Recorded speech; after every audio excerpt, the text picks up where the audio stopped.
What's up guys, Cal here, and today I'm going to be showing you guys how to get the legendary weapon Shadowmourne from Icecrown. So I should mention before anything that I am running my friend through ICC to get Shadowmourne. He's a level 80 Death Knight and I'm 100, so you'll be seeing things from my point of view when he's getting Shadowmourne, but I'll still be explaining everything as it goes on. So the first thing you do before you even start the quest is you have to get friendly with the Ashen Verdict, and by doing that the easiest way is to just go in ICC and just kill all the mobs up to Marogar. Don't kill Marogar or else you screw it up. And as soon as you kill all the mobs, you're gonna go out of the instance, reset it, go back in. That should take about 4 runs up to Marogar, maybe 3 runs if you're a human. It's not very difficult. The next step you do once you've actually accepted the quest is you have to get 25 Primordial Saronite, which you can buy from this vendor for around 150 gold each, or you can buy them from your auction house. Usually that sells it for less. Now make sure your raid difficulty is set to 25 man. It doesn't have to be heroic, it can be normal, it doesn't matter, because that's the only way to progress through the quest. Now you have to get blood from Festurgut and Rotface by just killing them, and you also have to do some random RP crap that I do at the end. But when you go to Festurgut and Rotface, you don't want to kill any adds up to them because you need those adds for the next part of the quest, which you'll see in a minute. Just kill all the bosses, kill Marogar, kill Lady, whatever her face is called, and then you have to kill Gunship and Sarfang. So I'm just running through. Every time I get aggro on things, I feign death. If you have any threat dropper, use that. If you don't, I believe you can just go straight to Gunship and then start Gunship, and hopefully you'll lose aggro. I'm not 100% sure on that, but yeah, that's what you have to do.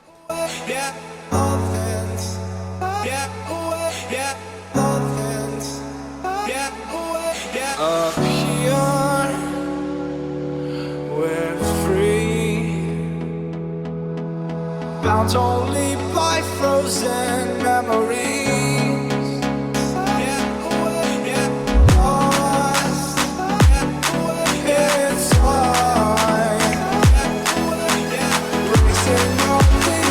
Now this is still the same part of the quest. You just have to get this like Light's Vengeance Hammer. You have to watch some RP between Lich King and this undead fool. But you pretty much go to Dragonblight. There's a cave at the north end of Dragonblight. You kind of just go in that cave, walk up to this. Lich King is going to ice you, and he's going to come out of nowhere and pretty much talk to you.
Now this step is the reason why you didn't kill any ads. Pretty much, if you're the wielder of Shadowmourne and you're level 100, it's going to be super easy. You just kill things. You have to collect 50 souls is pretty much what this quest is telling you to do. Meaning you just have to kill 50 things. It's pretty straightforward. Now, for example, like I'm level 100 and I'm running my level 80 friend. He's the one with Shadowmourne. He has to at least damage the things, and then I can finish them off, and then he gets souls racked up.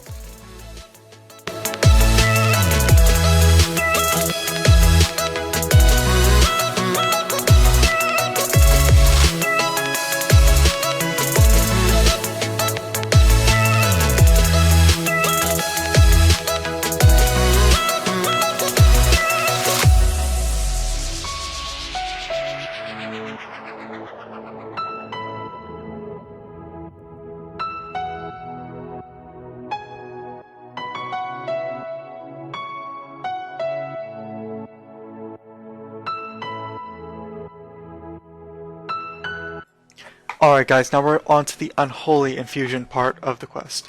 So, this part, if you're doing it with two people, it's pretty easy. If you're doing it by yourself, sometimes it can glitch out, it's kind of annoying. But what you want to do is you want to pull the boss, and you want to damage him to about 85-ish% health. Don't damage him to 75% health, because that moves him into his next phase, and he like mutates into some weird looking thing. And then you kind of screw up. So what you're going to wait for him to do is throw out 3 or 4 of these goo piles, as you see right there. If you're doing it with 2 people, he throws out 2 at a time. If you're doing it by yourself, he throws out 1 at a time. And you're going to wait for like 3 or 4 of those to go, and they grow in size as they go on. So once like 3 of them are out, he's going to, you can damage him to 75%, and he goes into his next phase. He kind of stuns everyone, runs up to his table, and then mutates. So when that happens, if you're doing this with another person, the one not getting Shadowmourne can stay out, and the one getting Shadowmourne immediately clicks on his table, so then they mutate. If you're doing this by yourself, this part can glitch out, so you might need to do this a few times. But if you have an ability that like summons something else, I'm not exactly sure if Undead's Raised, Undead works or whatever, you know, if you're Unholy. But I know that Army of the Dead usually works, Dancing Rune Weapon works. Even if you're a warrior and you have the spinning blade Ravager thingy, that I'm pretty sure works sometimes.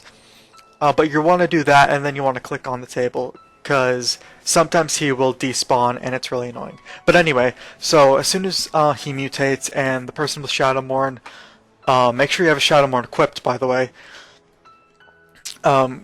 You're going to click on the table, you're going to mutate, and then as you see right there, the mutated dude is sucking up all the goo. One of the buttons sucks up all the goo, and he has an energy bar at the top. Once that energy bar hits 100, there's a button that says Infuse Shadowmourne. You're going to click that, and then you're good. Then you can kill him. As soon as Shadowmourne is infused, you get like a 6-minute buff, so you have 6 minutes to kill him. It's super easy. Till you make amends with the demons you've been through. And I can't regret leaving you alone until you find your way back home.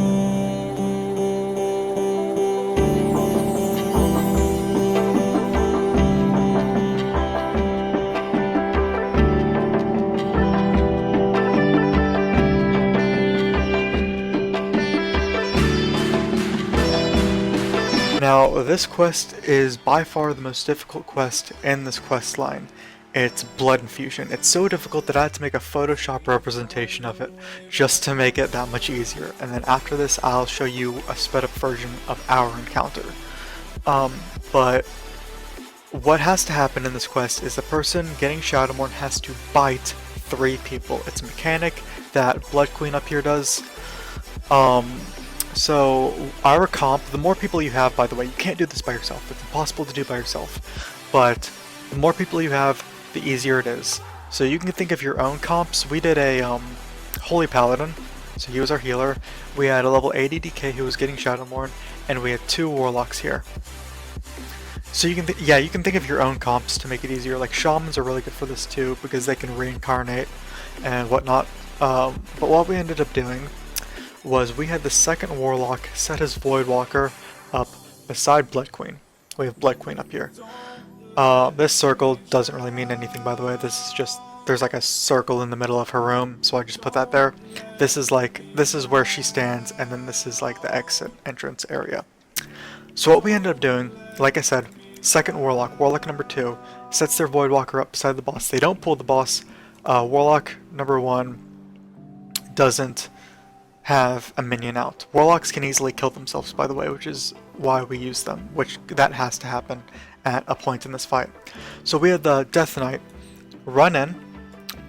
We had the Paladin very slightly heal the Death Knight, but we don't, I mean, the Death Knight is level 80, so he will need a lot of heals, but we had him pull the boss because we want him to have the biggest threat, because the Blood Queen will put this essence debuff on usually the person who has the highest threat. So in this case it's the Death Knight.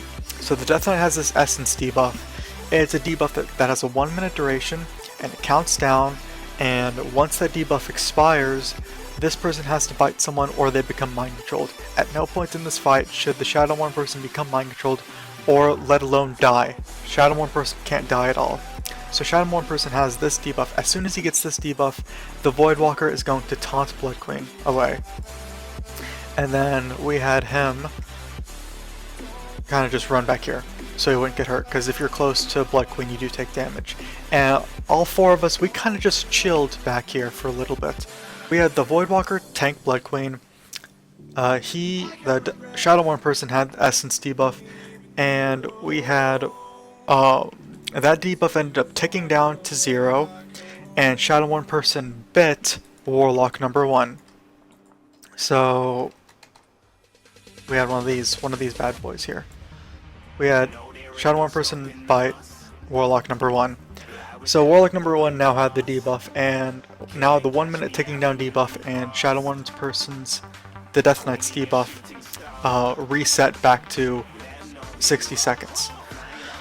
So that's 1 bite. 1 bite has been finished so far. There's 2 more to go, and throughout the fight there are little patches of, let's choose a little purple color here, because that's kind of what color the fire is. There's little areas of fire around the room somewhere. So with that being said, we had, let's do this. As soon as Warlock number 1 got bit, he stood in the fire, and pretty much killed himself. He used Life Tap, he used Burning Rush to die. So he is now out of the equation. So now we had 3 people up. He had to die before his debuff expired, by the way. So we have, when the Death Knight's debuff expires again, he has to bite Warlock number 2. So Warlock number 2 now gets bitten. And then the Death Knight's person debuff reset back to 60 seconds. All while the Pally's, the only reason for the Pally, by the way, is just to heal the Death Knight, because the Death Knight was level 60, or sorry, level 80. You probably won't really need a healer if everyone's level 100, but anyway. So when Warlock number 2 got bit, he had to, now you have to be careful with this. This is a second bite, by the way. Death Knight has bitten 2 people. He had to run in the fire and kind of kill himself too. He's Burning Rush, Life Tap, so he is now dead, which means his Voidwalker is now dead. His Voidwalker is now away because the Warlock died.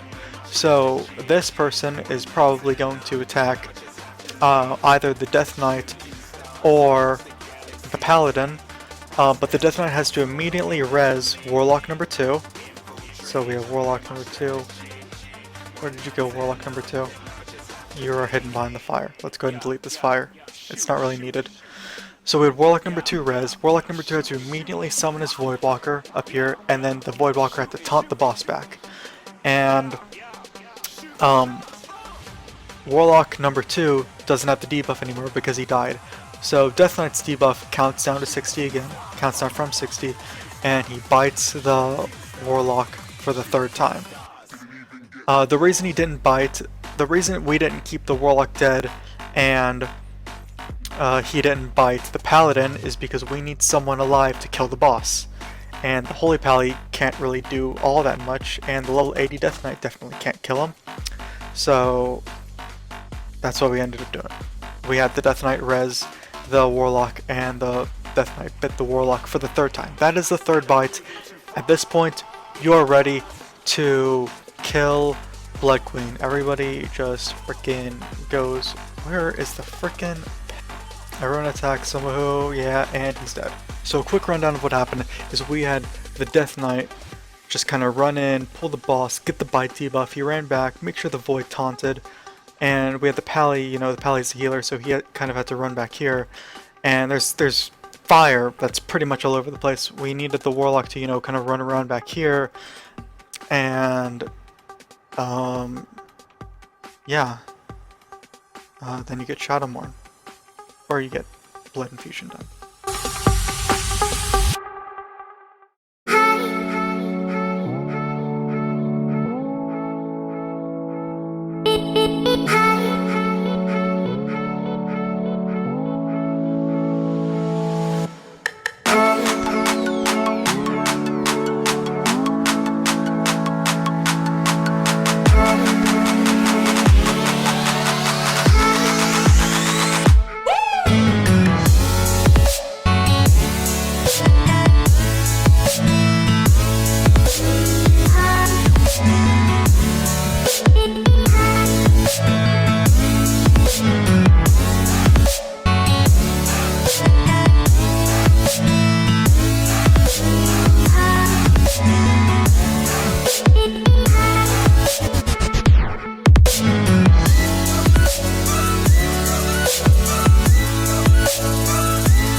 So this part is really easy. If you're 100, you can do it by yourself. It's Frost Infusion, and pretty much all you have to do is make sure you're wielding Shadow's Edge. You pull Sindragosa, and you just let her breathe 4 times. That's it. Like if you're doing with 2 people, the person wielding Shadow's Edge has to be in front of the boss because the boss's breath is a frontal AoE cone. And just make sure that the person with Shadow's Edge gets breathed on 4 times in the encounter, and then they'll get a buff that says that it's been frost infused, and then you kill it. It's pretty straightforward. Now we're at pretty much the last part of the chain. It's the last quest before you get Shadowmourne, and it's definitely the most grindy part of the quest. It's the longest part, where you have to collect Shadowfrost Shards from the bosses in Icecrown Citadel. Bosses have a chance to drop them. I found that the highest percent chance was on 25-man Heroic, which might seem kind of obvious, but every boss has a chance to drop one, and this part took me about, I think, 7 weeks to do, just constantly doing ICC every week to get a Shadowfrost Shard from the bosses. But you have to collect 50 of them, and then you end up turning them in, and then you get Shadowmourne. There's a couple things to do after Shadowmourne, but you will get Shadowmourne at that point.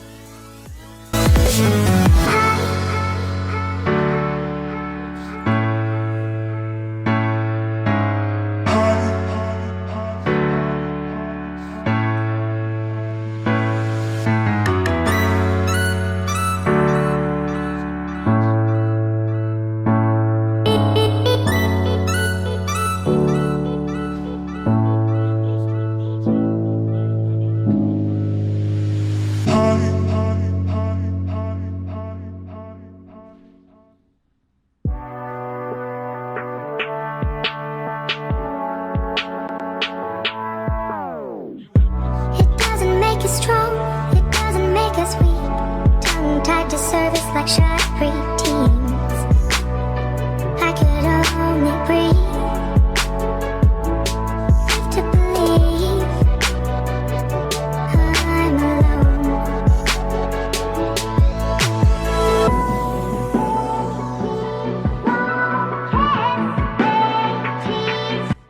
So that's pretty much it as far as Shadowmourne goes. Now, the chain has you do a little more things after that, After you turn the 50 Shadowfrost Shards in, that's when you get Shadowmourne, and then you're tasked to go kill Lich King himself.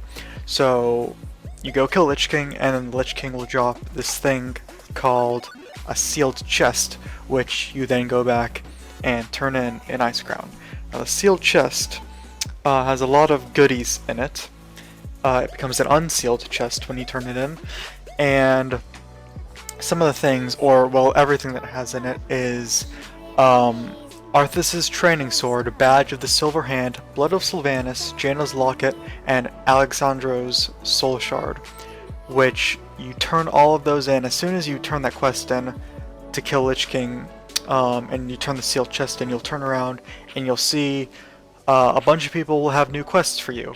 Jaina has a new quest, Meriden has a new quest, Sylvanas has a new quest, Darien has a new quest again. I mean, they're all going to have new quests for you that you turn these things into. The Arthas's Training Sword, Blood of Sylvanas, all those things. And you get a bunch of goodies.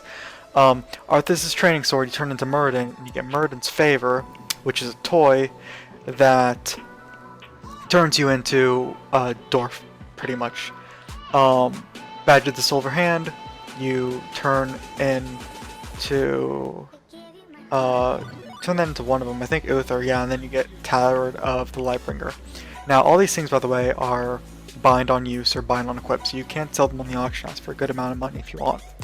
And then on top of that you get Blood of Sylvanas, which you turn into Sylvanas for a toy that pretty much just summons a bunch of Banshee Undercity guards behind you, or whatever they're called. Jaina's Locket, which is pretty interesting. You turn that into Jaina and you get an item that creates $1 on portal. It's pretty much like a mage portal. If you're not a mage, it's fairly useful. And then probably the most important one of them all is Alexandro's Soul Shard, which you turn into Darien, and you get the Crimson Death Charger mount. And at the end, you'll see in a minute that I showcase all of these things off pretty much at the same time. But yeah, you do get a new mount, which you can sell if you want, if you don't want to use it. On my server, it went for about like 40k. I ended up using mine. But yeah, so that's pretty much it. You get a lot of goodies after you get Shadowmourne, which is really nice. But yeah, so I hope you guys liked the video. If you liked this tutorial on how to get Shadowmourne, I'm in the middle of making one on how to get the Firelands caster one, you know, that turns you into the Terragosa mount and all that cool stuff. I'm in the middle of making that right now. But let me know if you guys like videos like this. If you want me to make more videos like this, you can leave a like on this video. You can subscribe to the channel, all that fun stuff. And I will see you in the next video.